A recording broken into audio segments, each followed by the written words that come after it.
जय श्री कृष्णा। राधे राधे। आइए जानते हैं वामन जयंती की कथा। पंचांग के अनुसार हर साल भाद्रपद महीने के शुक्ल पक्ष की द्वादशी तिथि को वामन जयंती के रूप में मनाई जाती है। धार्मिक मान्यता है कि इसी दिन त्रेता युग में भगवान विष्णु ने वामन अवतार में धरती पर जन्म लिया था। वामन देव का अवतार भगवान विष्णु का 5वां अवतार माना जाता है। इससे पहले भगवान मत्स्य, कूर्म, वराह और नरसिंह अवतार में जन्म ले चुके हैं। इस तिथि में वामन देव का जन्म होने के कारण इसे वामन जयंती के रूप में मनाया जाता है। इसे वामन द्वादशी भी कहते हैं। इस दिन व्रत रखकर वामन देव की पूजा की जाती है। मान्यता है कि वामन देव की पूजा करने से जीवन के दुख, दर्द और दरिद्रता दूर हो जाती है।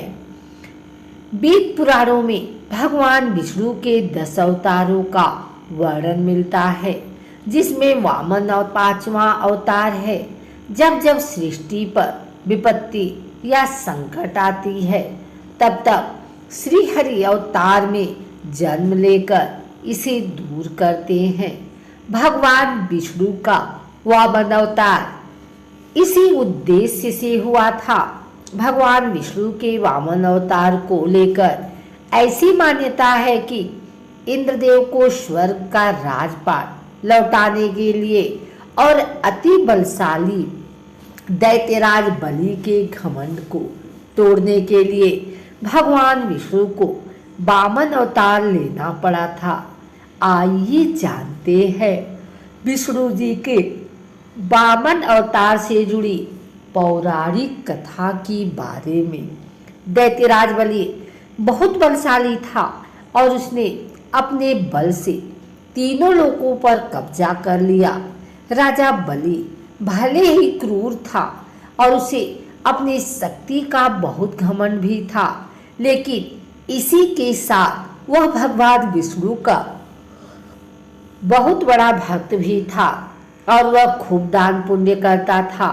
इस कारण इंद्रदेव की जगह उसे स्वर्ग का स्वामी बना दिया गया। लेकिन जैसे ही बलि को स्वर्ग का स्वामी बनाया गया, उसने अपने बल और पद का गलत प्रयोग कर सभी देवी देवताओं को परेशान करना शुरू कर दिया।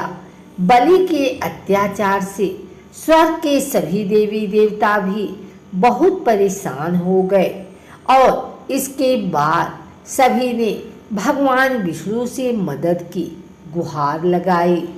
इंद्रदेव ने भी भगवान से स्वर्ग पर पुनः अधिकार प्राप्त करने की प्रार्थना की।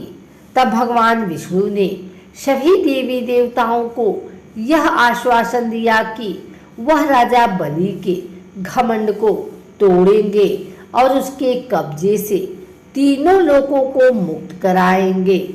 अपने इसी वचन को निभाने के लिए विष्णु जी ने त्रेता युग में धरती पर भाद्रपद मास के शुक्ल पक्ष की द्वादशी तिथि को माता अदिति और कश्यप ऋषि के पुत्र के रूप में जन्म लिया।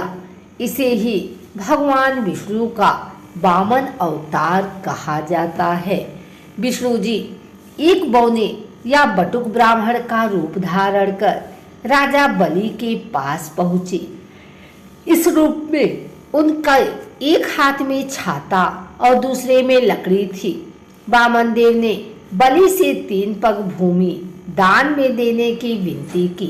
बलि अपनी वचनबद्धता और दान देने के लिए प्रसिद्ध थे, इसलिए असुरों के गुरु शुक्राचार्य ने राजा बलि से किसी भी तरह का कोई वचन देने से पहले चेतावनी भी दी थी। लेकिन इसके बावजूद राजा बलि ने ब्राह्मण पुत्र को 3 पग भूमि देने का वचन दे दिया। इसके बाद वामन देव ने विशाल रूप धारण कर लिया और उन्होंने अपने एक पैर से पूरी धरती और दूसरे पैर से पूरी स्वर्गलोक को नाप लिया। इसके बाद जब तीसरे पैर के लिए कुछ भी नहीं बचा तो राजा बलि ने अपना सिर आगे कर दिया और वामन देव को अपने सिर पर पैर रखने के लिए कहा। इस तरह से भगवान ने बलि का घमंड तोड़ दिया, लेकिन बलि की वचनबद्धता से वे अति प्रसन्न हुए और इसके बाद उसे पाताल लोक का राजा बना दिया। जैसे ही वामन देव ने राजा बलि के सिर पर अपना पैर रखा, वो तुरंत पाताल लोक पहुंच गया और भगवान विष्णु की कृपा से बलि ने अनंत काल तक पाताल लोक में राज किया। वामन द्वादशी के दिन भगवान विष्णु के अवतार वामन का चित्र लगाकर घर में पूजा की जाती है। वामन देव की पूजा करने के लिए दक्षिणावर्ती शंख में गाय का दूध लेकर उनका अभिषेक करना चाहिए। अभिषेक के बाद उनकी कथा सुने और आरती के साथ पूजा की सामग्री का समापन करने। ऐसा करने से भगवान विष्णु का आशीर्वाद सदैव आपके और आपके परिवार के ऊपर बना रहता है। अगर आपको हमारी वीडियो अच्छी लगी हो तो इसे लाइक करें, कमेंट करें, शेयर करें। हमारे चैनल को सब्सक्राइब करके बेल नोटिफिकेशन ऑल पर सेट कर लें ताकि आगे आने वाली वीडियो सबसे पहले आप तक पहुंच सके।